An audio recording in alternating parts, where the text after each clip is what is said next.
Ya en la imagen del maestro Corona, pues he presentado el trabajo que se llama La defensa de los lagos.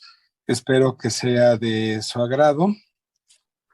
Es una aportación de la Universidad del Tepeyac y como también del CONACYT, y agradezco al Instituto Nacional de Antropología e Historia el haberme invitado. Pues bien, lo primero que considero importante es ver Mesoamérica en el siglo XVI. La parte central, miren ustedes cómo tenemos una gran área de lagos. Por eso me atrevo a llamarlo que es la cultura lacustre mesoamericana. Entonces, vean ustedes cómo estos lagos no es nada más los que tenemos en la Cuenca de México, sino todos los que están en la parte central del país. Y están en la parte central del país porque siguen lo que vendría a ser el eje neovolcánico transversal, que es una franja de volcanes que cruza de costa a costa y que va a darnos un altiplano, y en este altiplano las filtraciones, los drenajes de estas altas montañas forman al menos tres cuencas interesantes a saber, entendidos los macizos volcánicos que ven ustedes en la imagen ahorita y que muchos de ellos son de más de 4,000 metros sobre el nivel del mar. Pues bien, en este sentido tenemos la primera cuenca hidrológica, es al norte, la del Lerma-Santiago. Al sur tenemos otra cuenca exorreica, que es la que drena el río Balsas, y muy interesante la cuenca de México, que no tiene salida y es endorreica. Entonces, como pueden ustedes ver, tenemos una forma ambiental muy interesante y que es menester estudiarla dentro de las cualidades que nos da justamente ese ambiente. Por eso, cuando hablo de la batalla naval, pues tenía yo preparado muchas cuestiones ambientales, composición del agua y ello, pero bueno, el tiempo es reducido y la intención hoy es hablar de la batalla naval. Veamos entonces los antecedentes. Me gustó mucho, Eduardo, cómo tú le llamas Manáhuac, me parece muy correcto, y he considerado 5 etapas para entender esta guerra. Desde la etapa de exploración, que es con la llegada de Cortés, y la número 1, tendríamos la segunda etapa como la etapa que tiene que ver con la aproximación, cuando Cortés ya se va a aproximar a México Tenochtitlan. Luego vendría la etapa punitiva, cuando Pánfilo de Narváez viene por él, y la noche triste, porque para mí ahí Cortés es adquisitivo de la ley. No es un ejército, eso vendrá más adelante en la etapa militar en 1520, que es lo que vamos a ver hoy, con toda una serie de cuestiones propiamente que va a ser el conflicto para tomar Tenochtitlán. Y después de que cae México Tenochtitlan, el 13 de agosto, tendría la etapa de expansión. Así que he clasificado este periodo de 1519 a 1521 en 5 etapas a considerar.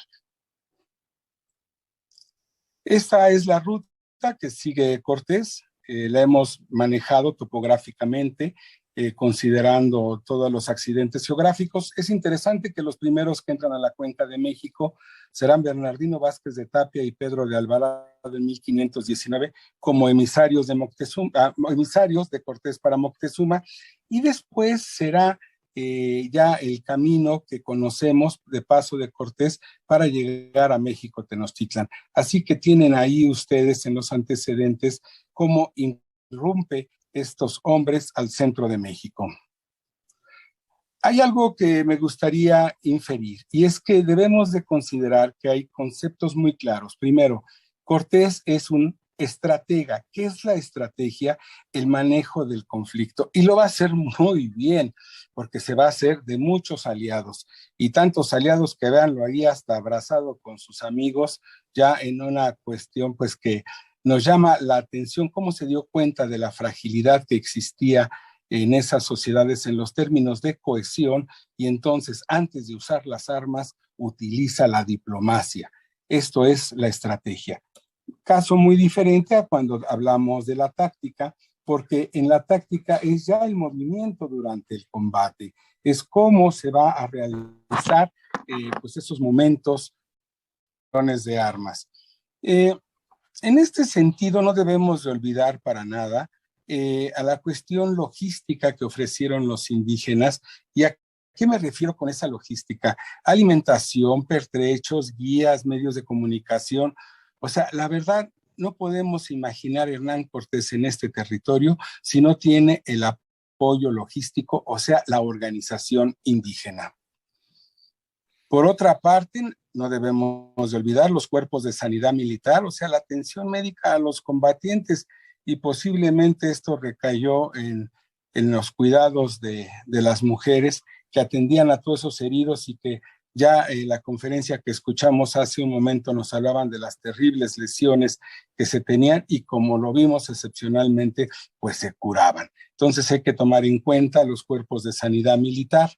Y una introducción me gustaría aportar que el 99% de la fuerza militar de los efectivos son indígenas y solamente el 1% va a ser europeo. Entonces imaginen ustedes dónde está todo el peso de este conflicto.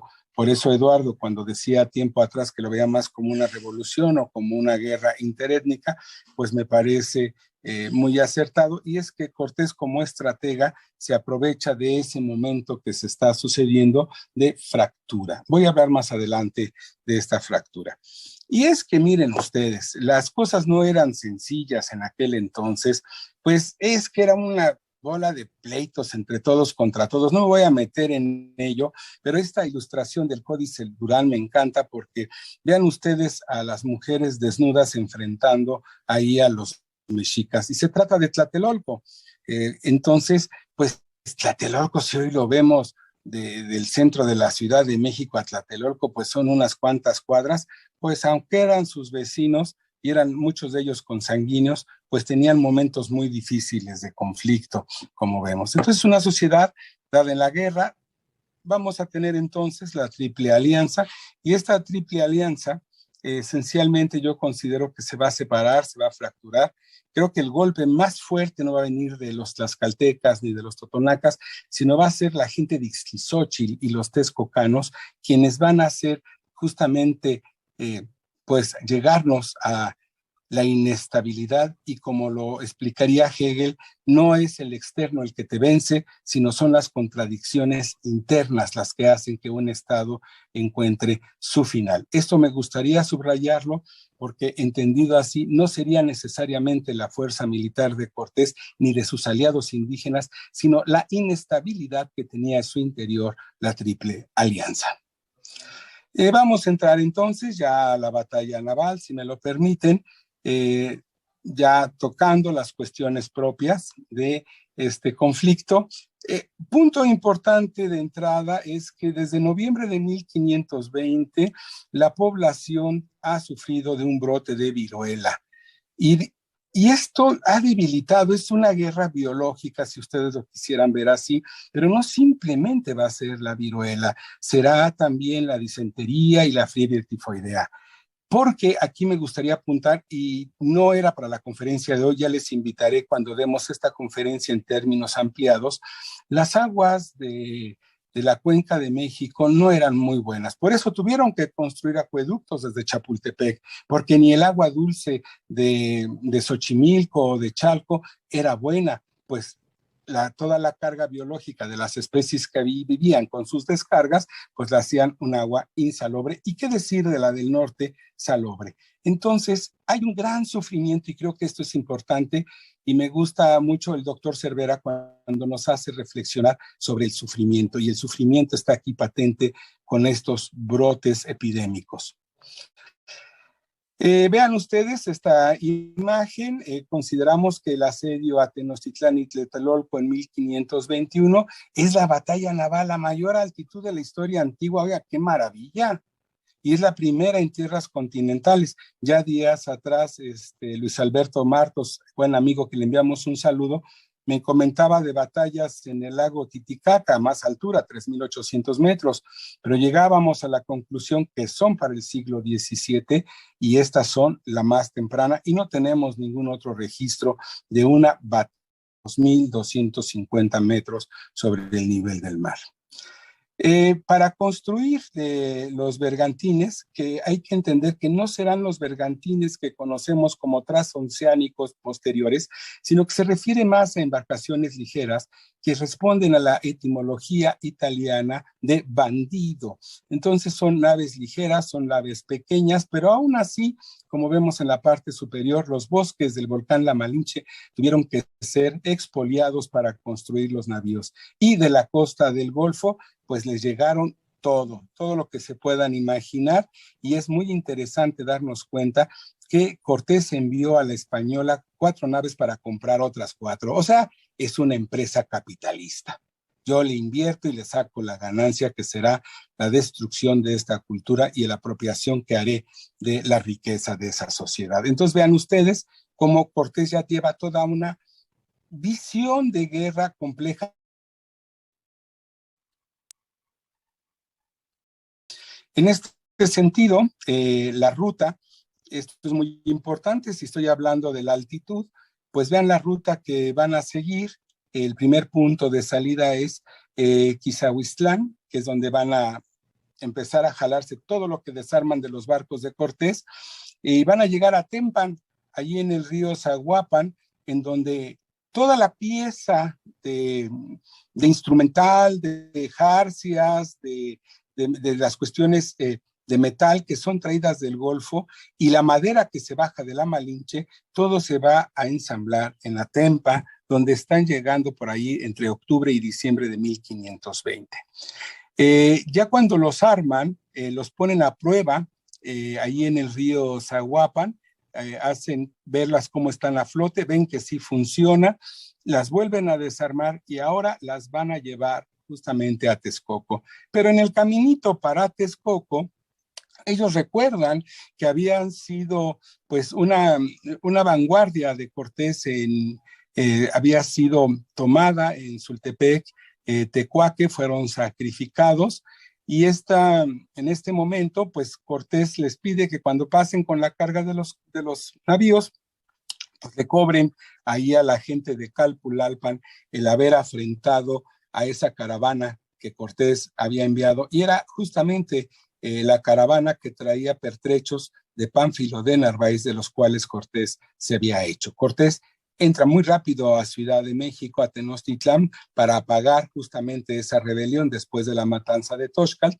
y venía en la retaguardia pues esta caravana, y es ahí tomada prisionera y luego sacrificada, y entonces hay una venganza hispana por ahí más o menos de enero de 1521.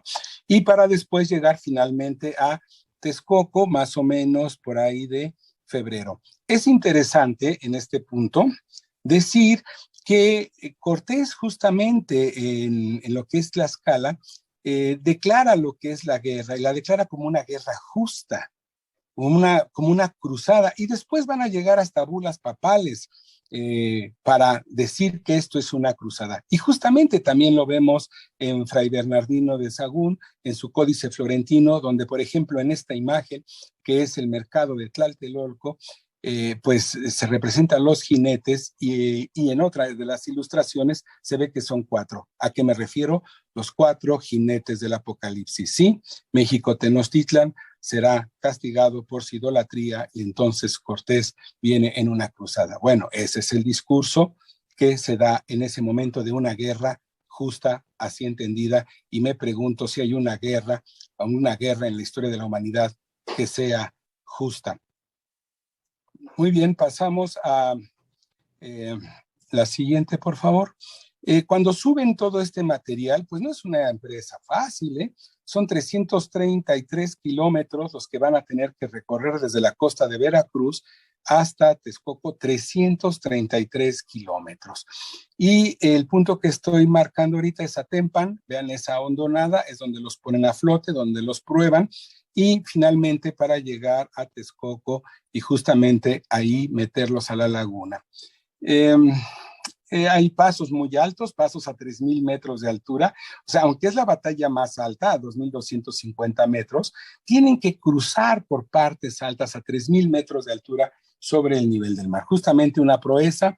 Y venla ustedes aquí en esta pintura de colección pictórica del Banco Nacional de México, cómo se piensa idílicamente en esta pintura, en este óleo, cómo fue el traslado de las piezas. 8 kilómetros de largo la columna, 1,000 cargadores, 8,000 elementos de custodia, 4 días de traslado y 100 kilómetros de trayecto, nada más de Atempa a Texcoco, ya cuando estaban armados. Muy bien, es interesante esta ilustración de la construcción de los bergantines, porque se observa a un jerarca tlaxcalteca, posiblemente Chichimeca Tecutli, que está dándole instrucciones a un carpintero. Esto lo tenemos en las evidencias del códice de entrada. Entonces, como que estos indígenas aliados de los españoles, pues tienen también una personalidad de decisión y de dar instrucciones para cómo construir las naves. O sea, hay una apropiación del conocimiento indígena para estas naves que van a ser una embarcación híbrida entre lo que es la nave que se utiliza para navegar el Mediterráneo o cualquier otros mares de aquellas latitudes y lo que significa aquí. Bueno, los barcos se arman entonces ya finalmente en Texcoco. El principal constructor es el sevillano Martín López y vean ustedes ahí su escudo de armas que le otorga el rey como teniendo en uno de los campos 2 bergantines. Vamos a atender entonces ya el área de nuestro interés. Esta es la topografía que estamos realizando para este estudio. Nuestro trabajo es un trabajo de arqueología experimental, entonces hemos tenido que ir al lugar, ya identificamos lo que vamos a ver adelante en cartas topográficas, usamos pues nuestras curvas de nivel, todos los elementos de georreferencia y entendemos el canal de Texcoco y dónde estaba el embarcadero. O sea, Texcoco estaba a 10 metros a más altura, como pueden ver ustedes, está en la cota de 2,250 y las aguas fluctuaban, pero aquí las tenemos para 2,240 metros sobre el nivel del mar. Así que hay un desnivel de 10 metros y hicieron un canal. Muy bien, hablando de este canal, pues piensen ustedes que primero en Texcoco tuvieron que tener el astillero, luego un dique, pero un dique para poder bogar las naves. Y este dique, bueno, pues tenía esclusas, estaba escalonado, era un canal con esclusas. Sabemos que tenía 2,5 kilómetros de largo, 4 metros de ancho y 4 de profundidad. Toda una obra de ingeniería. Y la mano de obra, pues mano de obra indígena. Entonces, esta batalla por naval del lago de Texcoco, no solamente la cuestión militar, sino también las estrategias de la ingeniería para resolver problemas como echar al agua a 2,250 metros de altitud estos llamados bergantines, pero que la verdad son unos navíos de poco calado artillados, que es justamente una suma de habilidades náuticas para resolverse en un espacio como es el lago de Texcoco. Bueno, aquí tienen ustedes la imagen que les había comentado. Vamos más adelante. Creo que se fue hacia atrás. Vamos adelante, por favor. Un segundo. Todavía este canal en 1850 era perceptible. Vean ustedes cómo estamos marcando todavía evidencias para el siglo XIX de esta obra de ingeniería española. Los barcos son bendecidos el 28 de abril de 1521, pero no entran de inmediato a la guerra. Ahí tenemos a Fray Bartolomé de Olmedo dándoles la bendición. Y hay un monumento en Texcoco, que es el monumento donde partía, yo creo, el canal, que iba hasta las aguas, como vimos hace un momento, con un canal de 2,5 kilómetros de largo. Algunas imágenes que me gusta compartir con ustedes son estas del Códice Florentino, donde vemos que es una guerra anfibia, es una guerra que se pelea en el agua y en la tierra, como pueden ver en esta imagen. Y hay ciertos conceptos mexicas que yo creo que el doctor Cervera nos va a platicar más adelante de ellos, pero simplemente los mexicas no luchaban de noche, no luchaban para matar, sino para tomar gente para sacrificar, y no se combatía sin previo desafío. Bueno, pues estas tradiciones mesoamericanas van a cambiar frente a la guerra que traen de Europa estos españoles. Vean ahí los cuerpos de artillería, cómo destrozan las fortificaciones indígenas. Vamos a ver otra imagen donde ahora son los indígenas, en la parte inferior de la imagen de la derecha, capturan un cañón y lo van a echar al agua. Ahí vean ustedes a los indígenas cómo llevan amarrado el cañón para tirarlo por allá, por el rumbo de Tetemazolco, una vez capturado el cañón. Esta imagen creo que es interesante. Vean a la izquierda cómo la caballería con su estandarte huye, va en retaguardia frente a la ferocidad de los guerreros mexicas. Vean también arriba ese gran guerrero y les ha quitado el estandarte. ¿Y qué decir de Silacatzin, el valiente guerrero que defendía Tlatelolco, que lo vemos en la parte inferior, en tamaños gigantescos frente a los españoles, que son replegados a sus bergantines en el agua, como pueden apreciar ahí?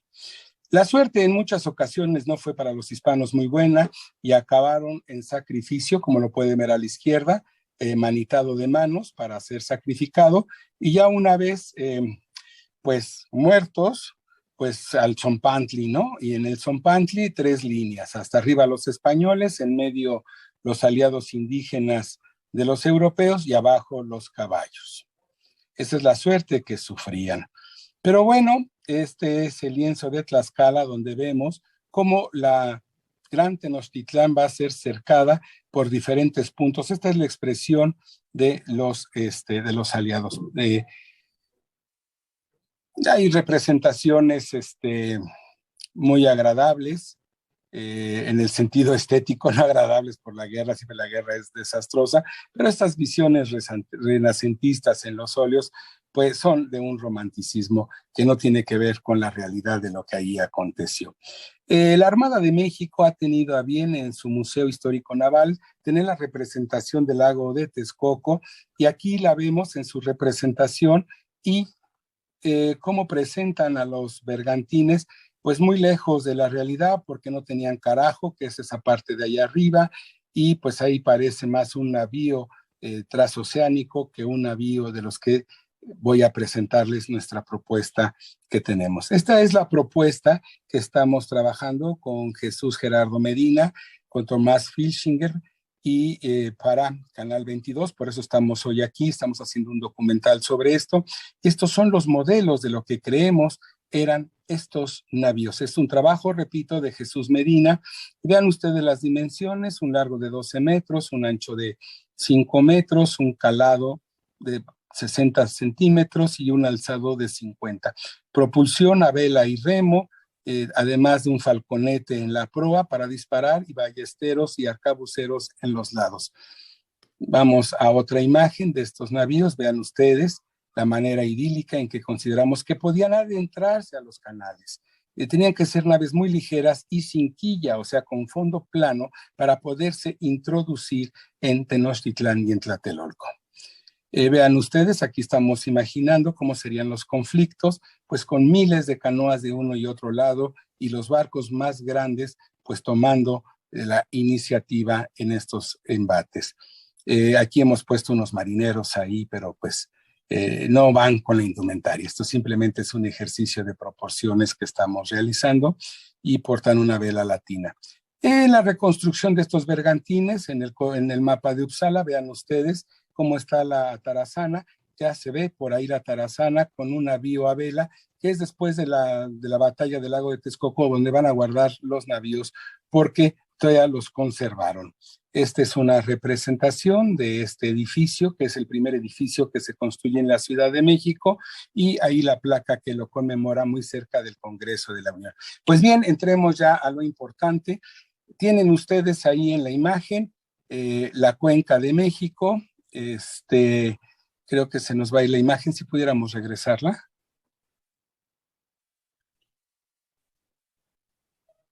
Bueno, sí, ahí estamos. Sí, gracias. Mucha atención, por favor, porque todo se va a desarrollar en este fondo de pantalla. Vamos a darle la entrada. Vean ustedes la ubicación de Texcoco, de Tacuba, Tenochtitlán, Chapultepec, Coyoacán, Iztapalapa. Es un hecho por Tomás Filchinger, que generosamente lo ha compartido, y Tomás se ha llevado muchos años haciendo un estudio sobre esta geografía histórica. Muy bien, vamos al Teatro de las Operaciones. Siempre van a tener arriba a la izquierda la fecha. Estamos en enero 12 de 1521 y lo primero que tenemos es el ataque a Iztapalapa. Van las tropas saliendo de Texcoco, tienen un conflicto, ahí un pequeño enfrentamiento, pero finalmente llegan a Iztapalapa, donde los mexicas rompen el dique. Ahí justamente están rompiendo el dique y algo que no me dio oportunidad en esta ponencia fue hablar de los diferentes niveles que tenían los lagos. Esto provocó una desbalanza y entonces los lagos que gracias a los diques tenían diferente nivel, al destruirse este dique, pues entonces las aguas pasan de un lado a otro. Esto lo hicieron los mexicas con la intención de ahogar a los españoles, pero no fue tan rápido el llenado del vaso.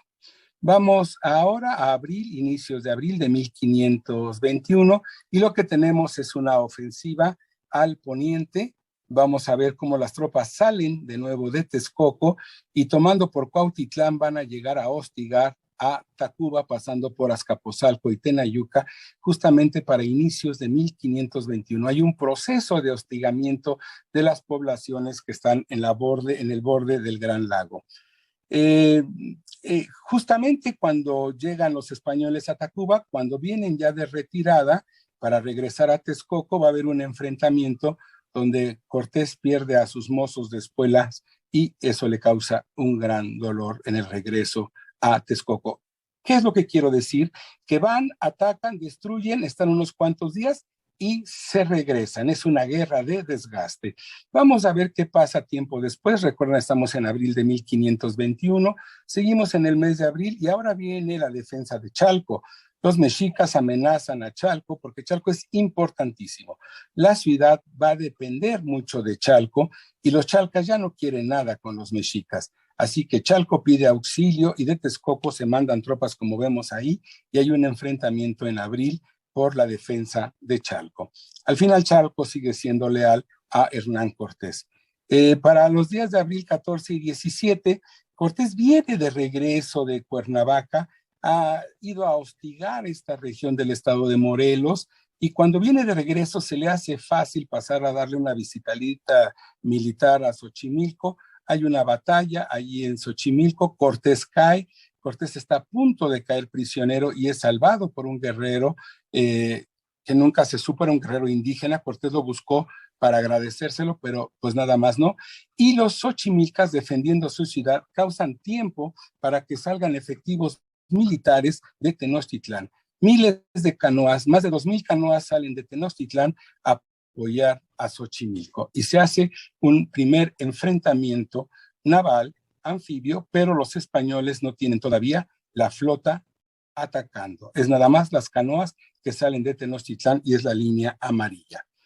Muy bien, en ese momento Cortés pues logra salir, se va hacia Coyoacán y se va por una ruta que es Tacuba, Azcapotzalco, y en ese trayecto tiene otro enfrentamiento en Tacuba y otro en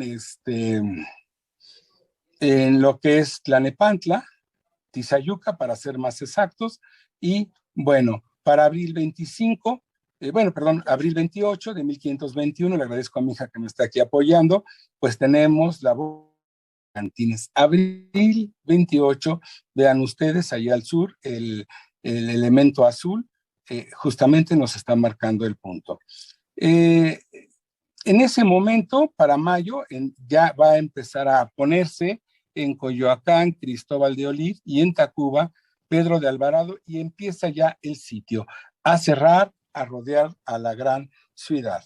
Y entonces tenemos enfrentamientos en Tacuba y vamos a tener también cómo van a empezar a haber combates, como lo vemos aquí en el Códice Florentino, sobre las calzadas y cómo los mexicas están atacando desde sus canoas. Muy bien, seguimos, estamos justamente en mayo 31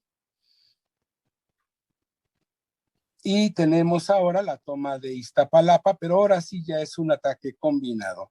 Sale de Texcoco González de Sandoval para atacar por tierra Iztapalapa y Cortés con los bergantines. Sin embargo, llegando a Tepopolco, que es el Peñón de Marqués, eso saliendo por la carretera a Puebla, este gran peñón que está ahí a la salida, pues tiene que enfrentarse en la isla contra guerreros mexicas y en un golpe de suerte casi Cortés pierde el bergantín en el que él va, pero una suerte hace que no se pierdan, el viento cambia y es una gran derrota lamentablemente mexica. ¿Por qué lo decimos así? Porque los mexicas mandan cientos de canoas a enfrentar por la lucha de esta isla.